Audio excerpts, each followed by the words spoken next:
be the one that makes someone smile. Inspirational words that surprisingly and frequently flowed from the mouth of a local little girl, London Eisenbeis. But her life was suddenly cut short due to an undetected heart rhythm condition. Her parents want everyone to remember her name in the hope that no child suffers the same fate. A pair of angel wings. It was Tina's idea a while back to put some angel wings over her bed. Hovering over the place where 10-year-old London Eisenbeis would venture off to dream every night. Looking back, I can see how appropriate and fitting it was for her to have angel wings. Fitting for two parents, Jerry and Tina, still trying to find answers to why their daughter is no longer with them. It doesn't seem real. We're absolutely devastated. Their dreadful nightmare began with a trip to the Frankenmuth water park last month for what was supposed to be a fun day. She gave her dad 2 thumbs up. She was so excited to go down the slide. She waited 2 years to go down the slide to be big enough. And comes out the bottom, code blue. A seemingly healthy young girl in cardiac arrest, rushed to the hospital, put on life support, not knowing whether she would survive. Thinking that your child is going to make it and then not make it, and going back and forth between those two things. After a week of fighting, the little girl who loved kittens and the color blue didn't make it. Doctors learned that this seemingly healthy 10-year-old had an undetected heart rhythm condition called long QT syndrome.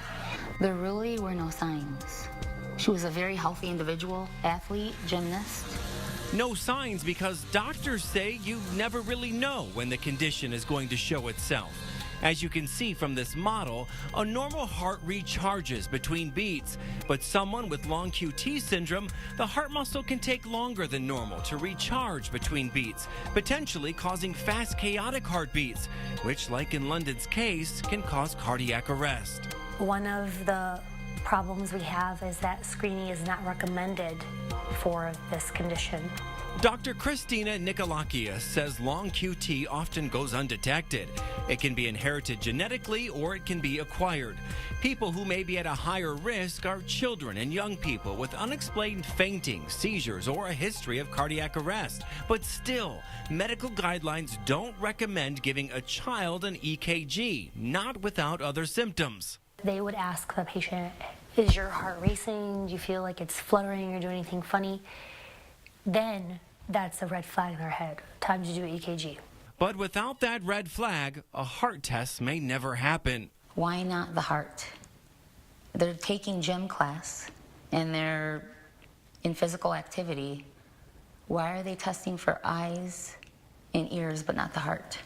Tina and Jerry now worry about their 12-year-old daughter, Eden. They had her tested along with the rest of their family, and though their EKGs came back clear, they're all working to mend their own broken hearts after saying goodbye to the little girl who was never short of inspiration and only wanted to make people smile by being everyone's friend. It's funny, she always said, Mom, I think I'm popular. And I was like, London, what makes you think that? She's like, everybody just wants to sit by me, and they fight over who's going to sit by me. She had a unique way of making people laugh, not by putting them down, but by really lifting them up. Don't be depressed. Love life. Be happy. Set your dreams. I don't know when it will feel real. I feel like she's in school right now, and I'm waiting for her to get off the bus.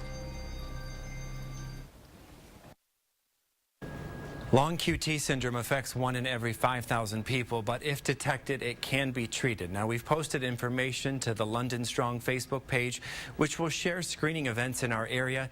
It's in the story on WNEM.com.